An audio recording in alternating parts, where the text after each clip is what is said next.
Պարոն Հարությունյան, նախ թրիփի ընթացքի հետ կապված ինչ կարող եք ասել, ինչ փուլում են աշխատանքները հայ-ամերիկյան ընկերության ձևավորումը։ Տարբեր նախարարություններ եւ նախարարներ, որոնք զբաղվում են այդ հարցով, խոսել են այս թեմայից։ Հիմա ընթացքում քննարկումներ են եւ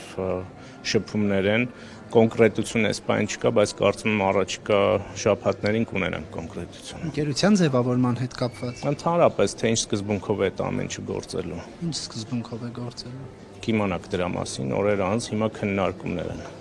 Հայկական կողմը մասնավոր թե պետական մակարդակով է ընկերությունում ներկայացված։ Արեգ ջան, եթե տարբեր հարցեր տակ դրա մասին նույն պատասխանն եմ տալու, հիմա քննարկումներ են, որոշակիություն չկա, որոշակիություն կլինի, կասենք դրա մասին։ Մայրաթորը ձեզ նկատի ունեմ իշխանություններից մեղադրում է հակաեկեղեցական արշավ իրականացնելու մեջ, ինչու եք նման կերպ վարվում, ինչպես Մայրաթորից են պնդում։ Մենք կարծում ենք, որ Կտրիչ Ներսիսյանն է այն բարքերը, որ հաստատել է եկեղեցում, հակաեկեղեցական շարժում իրականացնում եւ որքան շուտ այս process-ները հանգուցալուծվեն, այնքան ավելի լավ հայ առաքելական եկեղեցու համար եւ մենք օրեցօր տեսնում ենք նաեւ նախկին հոգեորական, այսինքն կարգալույծ արված հոգեորական է խոսքում, թե ինչի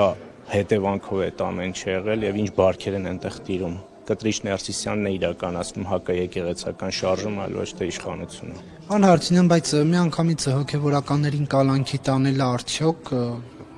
բան չի, խնդրաշ է, որտեղ միշտ կալանքը համարվել է ամենածայրահեղ խափանման միջոցը։ Մենք իրավական պետություն ունենք եւ մարմինները եւ ինստիտուտները գործում են եւ դա իշխանության գործը չի որոշելու, թե ով որտեղ ինչքան պետք է կալանավորվի կամ չկալանավորվի։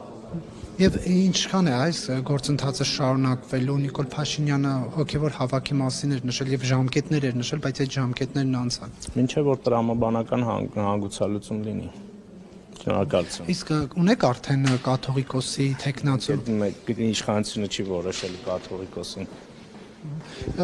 Կան քննարկումներ, վարչապետը մեյլ էր հրապարակել, առաջարկել էր, որ մարդիկ պարզապես դուք այնքան ուշ եք Շաբաթ ազգային ժողովում բյուջեն եմ ներկայացնել եւ պատրաստ եմ պատասխանել բոլոր հարցերին։ Մեյլերին ուղարկեցին, հա, մեյլեր ուղարկեցին մարդիկ, ովքեր ուզում էին այդ հանձնաժողովում լինել։ Ինչ հանձնաժողովի մասին։ Վարչապետը որ հայտարարել էր, ասել էր մեյլեր ուղարկեք, հանձնախումբ ձևավորենք, եկեղեցու ընթացը